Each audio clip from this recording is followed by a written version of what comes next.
Hi there, this is Lynn Jordan from Indie Publishing Success, and I have with me today Lisa Robertson from lisarobertson.com, and we are both publishing consultants.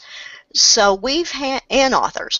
We've had a lot of questions from our clients and from other people in our own minds about what the new Kindle Unlimited program actually means. So we thought we'd get together and sort of chat about it and share with you what we know, what we suspect, what we guess, and you can draw some of your own conclusions. Is that right, Lisa? Is that about what we were going to do? Yeah, and you know, the sky is not falling, so we're going to give you some strategies also to deal with this new shift in Kindle and how you could use it as a really good advantage for marketing purposes, and learning that there are some loopholes and maybe it's not really as new as we think it is. Oh, well, good. Well, I'll share my screen and we can start the presentation as long as I can find it.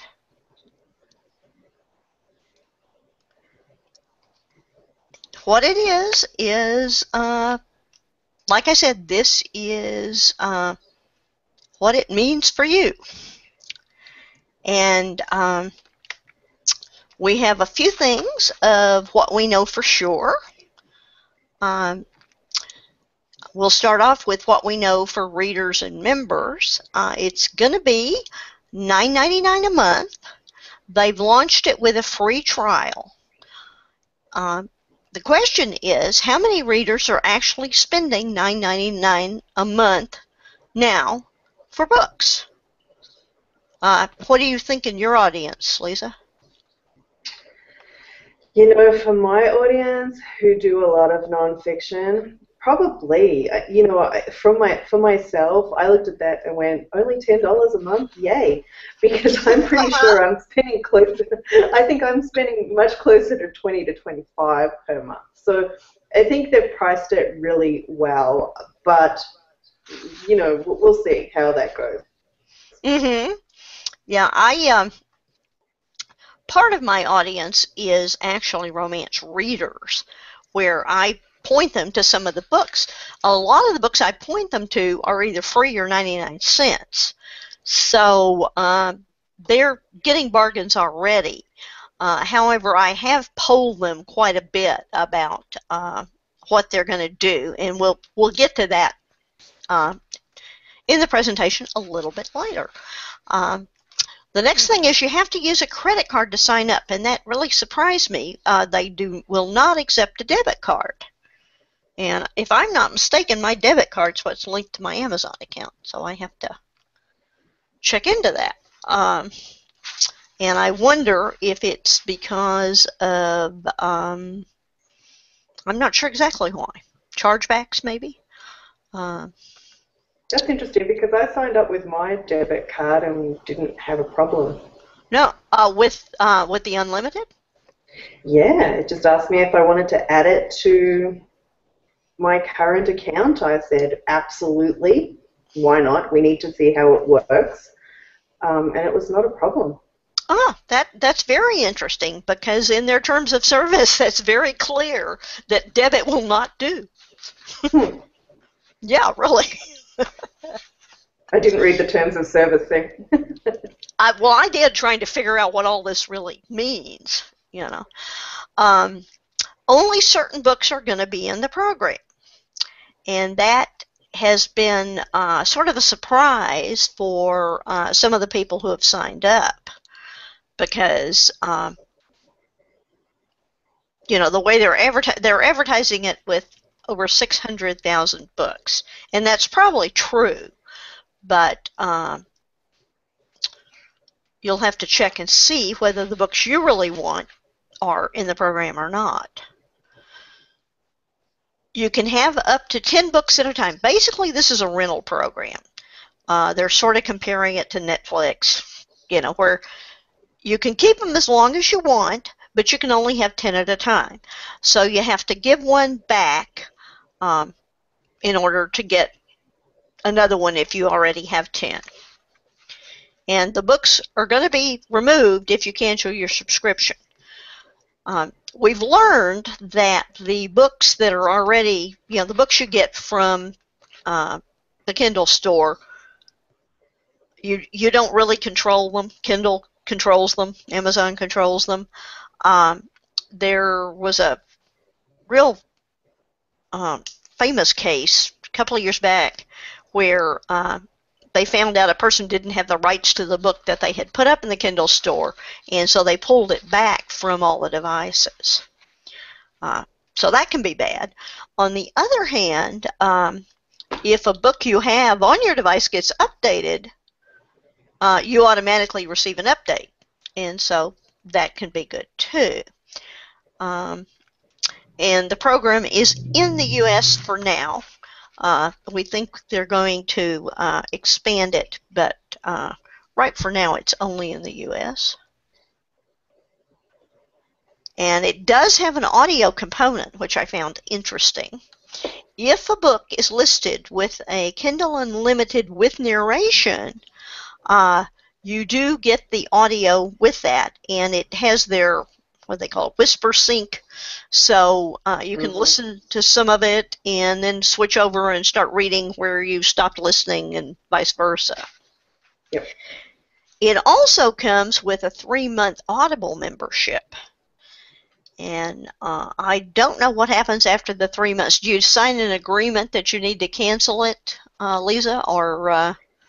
You know what? I didn't actually see that when I added it to my Amazon account. So I don't know about that one. I will have to definitely go in and check what happens, because I imagine if they've got your credit card, if you don't cancel the Audible membership, they'll go ahead and charge you for it. Yeah, that's what I was thinking, and I was also wondering how prominent they were going to make that feature to the people who actually sign up. So that's something to think about. Absolutely. Yeah, we may have another uproar in 3 months. Okay, well, what we know for sure for the authors is, in order to have a book in your unlimited program, it must be in the Kindle Select program, which means you can't have it for sale as a digital book anywhere else. And that's in the iBook store, Smashwords, Barnes & Noble, on your own website. And what they did that got a whole bunch of authors upset was that any book that was already in Select, they included in the program. They didn't ask you if you wanted your book in the program. They just put it in there. However, for a loophole for that is that they give you the opportunity to take your book out of Select immediately. You don't have to wait till your 90 days are up. You can go ahead and withdraw it now, and there are links on their site that shows you how to contact them and do that. You know, Lynn, I want to put in a little caveat there too, and that is for authors to check their rankings for their new book, because yesterday when I went on to kind of have a little bit of a look to see what was happening with some of the books that I have on Kindle at the moment, I noticed that since they went to Unlimited, my rankings have gone up quite significantly. So before authors get into a bit of a tizzy about this, check and see how your rankings are going, because if they're actually moving upwards, I think that's a good thing, because that means that you're in a higher rotation on those bestseller pages. And for people who aren't in the program, at least they're going to see the books now where they wouldn't have seen them before. So I would highly recommend that people check the rankings first before they decide whether they want to pull that out. Right. That's an excellent idea. And I know I've seen quite a few where the ranking has increased, so it may be great. Can't tell. Now, another thing that's got authors overreacting, I think, is that in order to get credit for having a book borrowed, readers have to read 10% of the book. Yeah. 10% for some books could just be the table of contents. And in all honesty, and we're going to cover this a little later, they're already getting 10% of your book for free anyway, which is probably why they bought it. Exactly. And these books are part of the KDP Select Global Fund, which is the fund that pays you now when somebody borrows your book through the Kindle Prime program. So there's no set amount of royalties. You're not guaranteed a certain amount like you are when you have your book for sale for $2.99 and you know what percentage your royalty is going to be. That's not the case with this program right now. Mm-hmm. Okay, so that's what we know. Now here's what what we can see, what we've heard, and what we're guessing. Like Lisa just said, this is already happening with Amazon Prime. Prime users can borrow books. However, and for me this is the big difference, is a Prime borrow has to be on a Kindle device, an Amazon branded Kindle device. It can't be in a reading app, like on your laptop, on your tablet, on your phone, whatever. So this is going to open things up to more people. You have anything you want to add? Yeah, but I don't necessarily see. I guess for me, because I actually see this as a fantastic opportunity for authors to really get more involved in their marketing and watch those sales rankings. Because even on Amazon Prime, if people are borrowing, you're getting those sales rankings. If people are getting this on Unlimited, you're getting the sales rankings. And I tell my clients all the time, Amazon really isn't there to market your book. It's a distribution channel. But if those sales rankings are significant enough, they will be marketing your book for you because it will push it up through the suggested books. It'll push it up through the bestseller lists. It'll push it up through all of those channels that Amazon has. So I don't see it such a big deal from moving it from a certified Kindle per se on giving more flexibility to people who are on mobile phones who can read it off a Kindle app or on their iPad. For me, it's not a big deal, and I think people are making a little too much out of it. Right. And I have some clients. I have some people who I've declined as clients because they think Amazon will do all the marketing for them. And it's true, if your book is doing well enough, Amazon will do some of the marketing. But you can't just sit back and expect Amazon to do it all because they certainly won't. Well, there's too many books on there to begin with. They can't. No, they really can't. And that's one of the things. Another thing that's got some authors upset is that they feel that they're going to be competing with the big names and the big publishers in this program, and so they won't get seen. I really think that isn't true. So. Not from what I've seen being inside, because when I was searching for books, I have noticed that there aren't a lot of big publishers in the Kindle Unlimited program anyway. Right. And a whole lot of my readers are telling me that the ones that they went to. Most of the traditionally published books are not part of this program. I'm jumping down a couple of bullet points, but so it remains to be seen whether the big 6, big 5, big 4, however many they are now, really come into the program. Mm-hmm. But I'm also seeing a lot of readers who are not signing up. They have looked at some of the book selections, look for the books they want, find out they're not there. Maybe they're not spending the $10 a month now. And then there's another whole bunch of them that signed up for the free period, but they're really planning to cancel before the first billing kicks in. Yeah, and that's another thing, right? Which is pretty much why they're only keeping us in the US for now, to see what the retention rate will be. Yeah, I was part of a group this morning that speculated that they had done a test with a subset of their customers and tried this out. However, I think this is the test. Yes, absolutely. Now, it's true that the U.S. is the major part of their market, and I'm sure they've done computer models, etc. But, you know, this, and Amazon adjusts things all the time. So I'm sure after the first month, after the second month, there's going to be a lot of adjusting. Especially after that 3 months of Audible, right? That's right. we could see some big fireworks go off, you know, at the end of the month.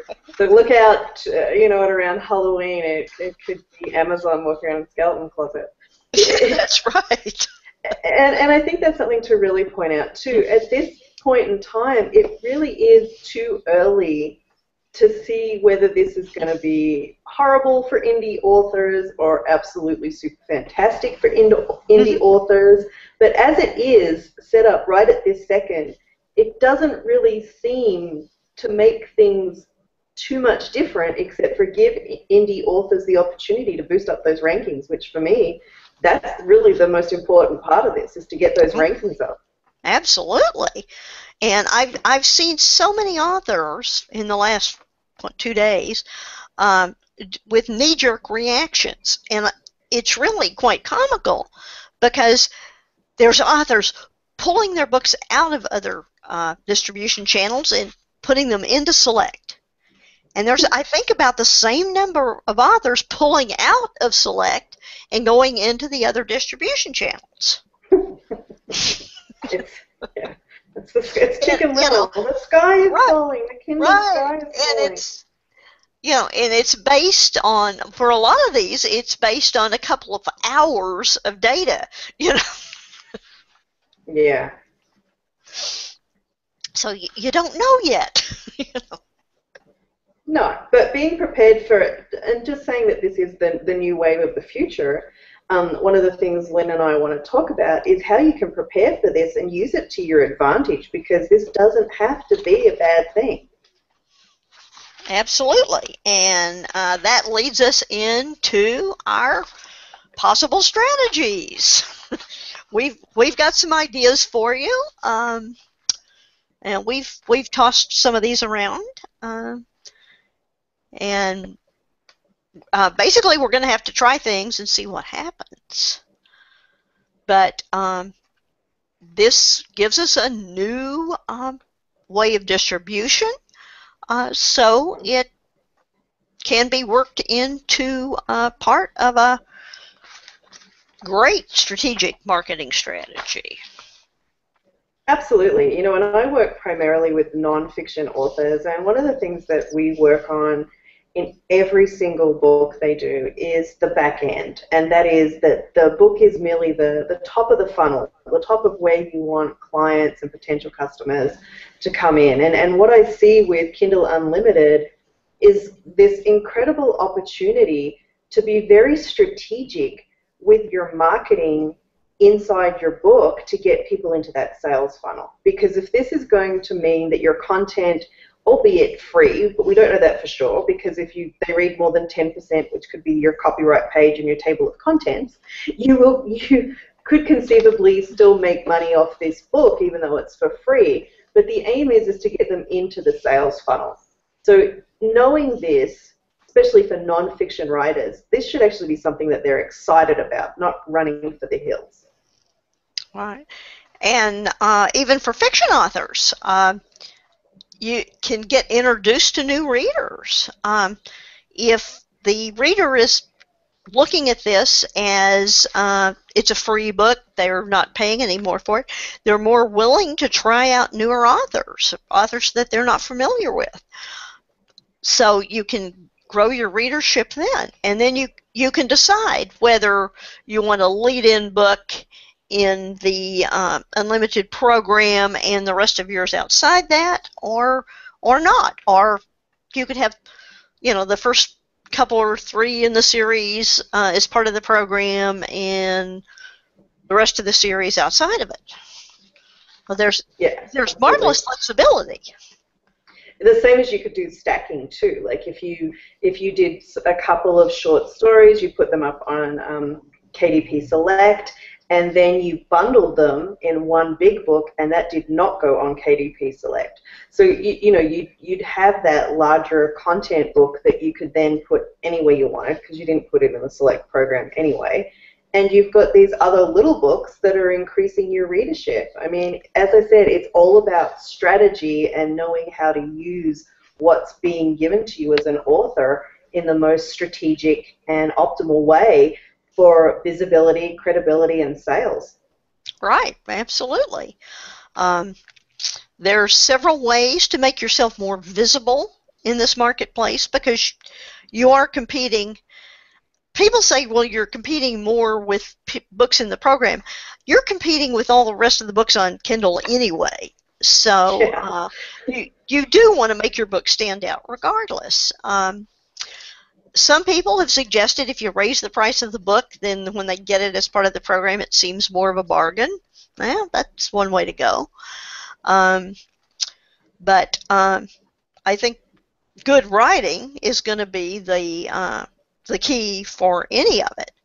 And you want to engage the reader. You want to keep them reading, and you want to do that whether you're in the program or not.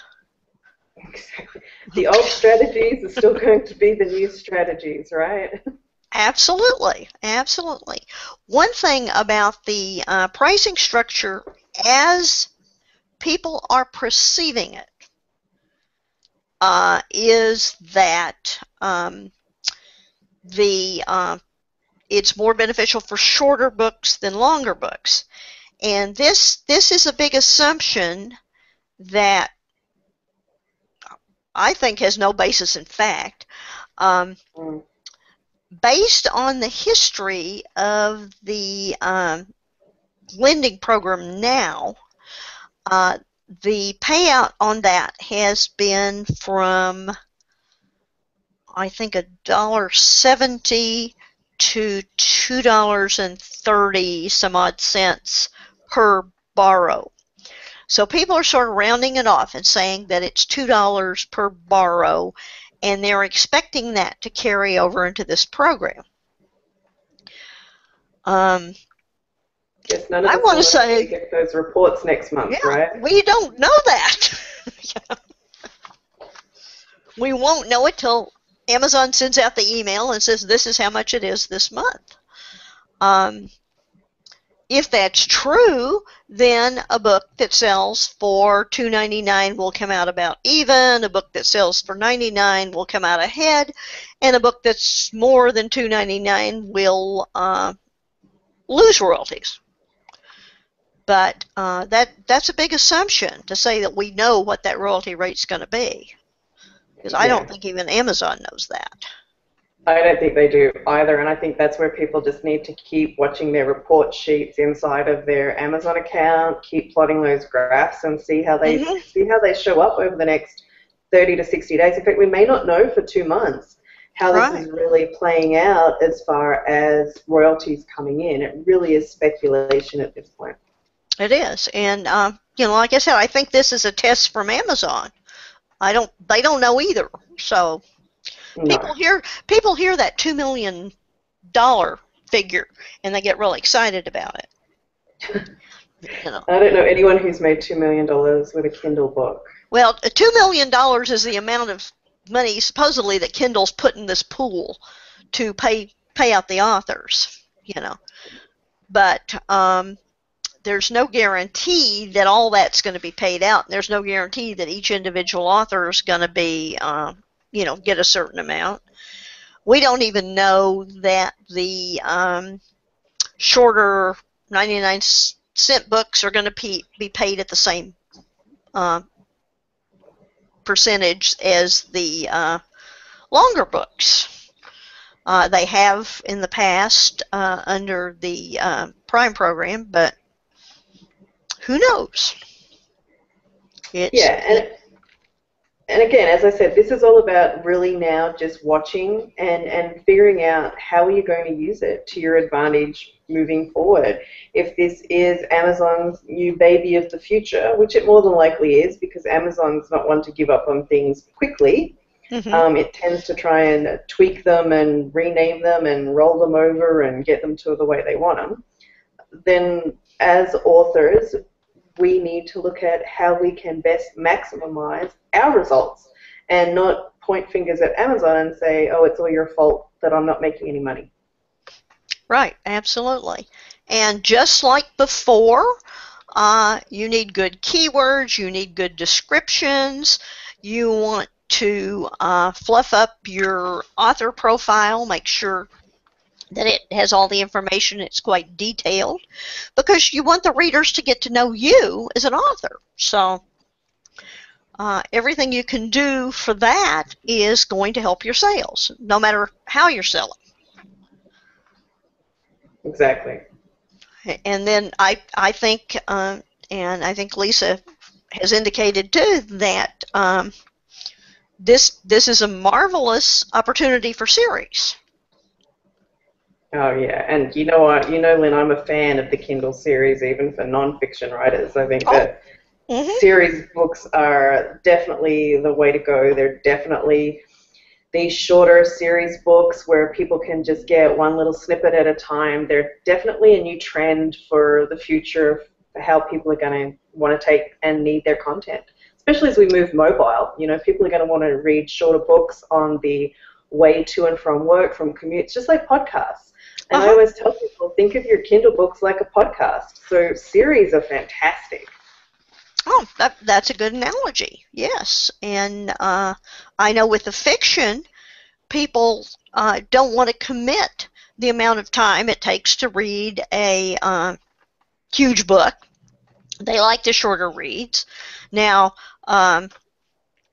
with the TV series based on the Outlander books coming out, everybody's going to prove me wrong, and the huge Outlander things are going to, they're already picking up in sales.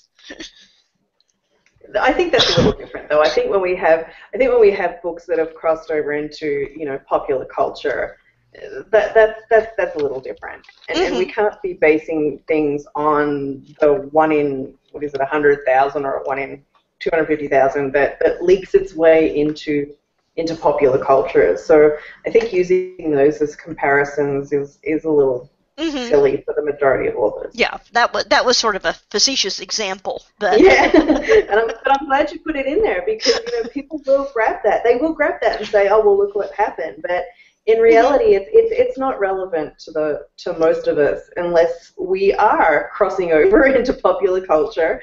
And then what? Guess what? The marketing's out of your hands at that point. Someone's going to do it for you. Yay, you! Woohoo! Right. And that particular book and series has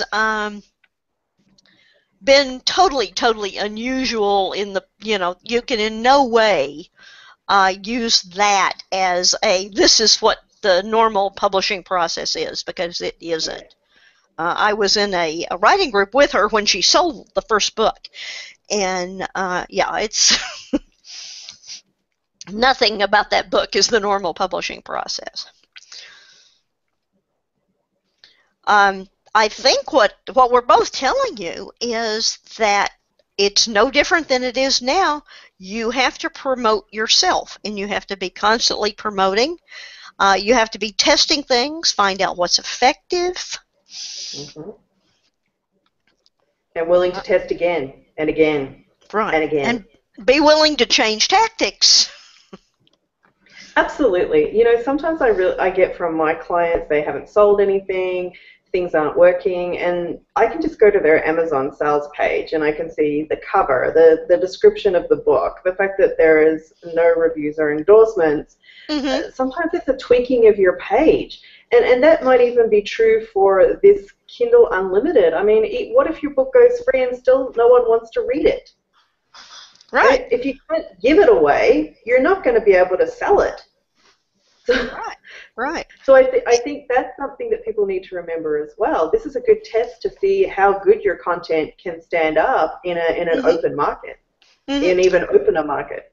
Yeah. Yeah. I look through some of the, for the books that I put on the romance page. I look at quite a few books a day, and sometimes the description that's maybe one line at most, it just makes me want to cry. Yeah. It's this golden opportunity, and you're wasting it. And Lynn and I are here to help. We want to help you. Yes, absolutely. Or we wouldn't be doing this. We want you to sell books. We really do. We want you to feel like your content is worthy, that people love it, that the world just wants to snap it up and grab it, regardless of whether it's free or whether it's not. Um, but if you're not selling books now, I don't see how this Kindle Unlimited is going to harm your sales. If you are selling books, I can only see how it's going to increase those rankings and push you even further up the Amazon funnel and give you more visibility in your marketplace. As long as you've got a good back end in your book, you should be good to go with this program. Absolutely. You need that back end, whether that back end is, nonfiction books and products, or speaking engagements or whatever, or whether it's longer novels, you know, things, anything in the fiction world. Or even a live forum or a book club for some of the fiction books. I'm Right. not a big fiction reader, so don't quote me on this, but I do have friends who are fiction readers, and I know that book clubs are great. So imagine starting a little circle that you offer the people who buy the books to discuss plots or metaphors or Right. archetypes within the fiction, and really engage those readers and get them from Amazon into your playground, because Right. that's where the money is. Right. And fiction readers really want to know authors. They think that authors lead special, glamorous lives. Hey, Um, we do. We do. we We do, really do. absolutely. And so anything you can do to get yourself in front of these readers, and that includes public speaking, conventions, signings, anything like that. But most of your readers are going to find you on Amazon. And I think this is another opportunity for more readers to find you there. Absolutely. And do not forget, this is vitally important. I've been telling people on Facebook and Twitter this for the last 2 days. Amazon owns 70% of the ebook market. That is huge. And, Mm-hmm. and, and if you cannot kind of write it out to see what's going to happen just based on the fact that it owns 70% of the ebook readership world, then, you might be missing out big time. Absolutely. Absolutely. And so that brings me to our summary, uh, which is we won't know for a couple of months. Amazon won't know for a couple of months. Anybody who tells you that they do know, you want to run away because they're not the ones with the answers. Give them jazz hands and then run away. That's right. In a couple of months, we'll probably be back telling you what we do know. But as of today, you've heard what we think, and this we really believe that this can be a win-win for readers and for authors. So neither one of us wants you to panic and make any decisions in a hurry. No, don't Not do that. not from an emotional place. Um, use some business sense around this. Absolutely. Don't get scared just because it's a little unknown. Because in my mind, it's not unknown. I think we've been experiencing this with the Prime and the 90 days in KDP Select anyway. Um, it should just be business as usual for authors here, and really tightening up your content and becoming a lot more strategic on how you're putting these books in the market, what's your goal with your books in the marketplace, and how are you going to capture those leads on the back end and bring them into your playground, because that's really how you're going to keep your readers engaged and keep the money flowing. Absolutely. And if you really feel like you want to panic, you can reach out to either one of us, and we can talk you down. Also, we can give you some good suggestions about how to improve your rankings, how to improve your sales, what you can do to dress up your author central, your descriptions, and promoting in other ways besides Amazon, because Amazon will do a little bit for you, but it's not really the place for you to promote all that much. There are a lot more channels for that will work much better for you. Absolutely. Goodreads is one of them. Absolutely. And Amazon owns that, don't forget. I know. What doesn't he own these days? This is true. If you're watching, we love you. Yes. Don't pull our books. Right. Don't close our accounts. Yeah, you do have to respect Amazon for what they've done. And now I know a lot of people think that Amazon is the big evil, No, they're not. No, they're not. But you have to have a strategic plan in place for dealing with them and dealing with other distribution channels. Absolutely. So stay tuned, because Lynn and I may just have something that will get you over the edge and bring home some bacon and maybe some money too. There you go. There you go. Yeah. So the important thing that I really hope you take away today is don't panic. Nobody knows for sure what this means, but know that Lisa and I are on top of it, and we'll figure it out and let you know. Okay. We're going to stumble through it with you, and whatever mistakes we make will turn into lessons for you. But at this point, the sky is not falling. Don't turn into Chicken Little. They have alcohol these days. You can go have a shot, calm your nerves, and then continue doing what you do best, which is writing books and focusing on doing all your other author marketing, and just let the dust settle on Amazon for now. That's absolutely true. Thank you for being with us today. We hope this have helped you some. You can stick a comment on this video and ask us any questions that you think of, and we'll see if we can find answers for you. Okay.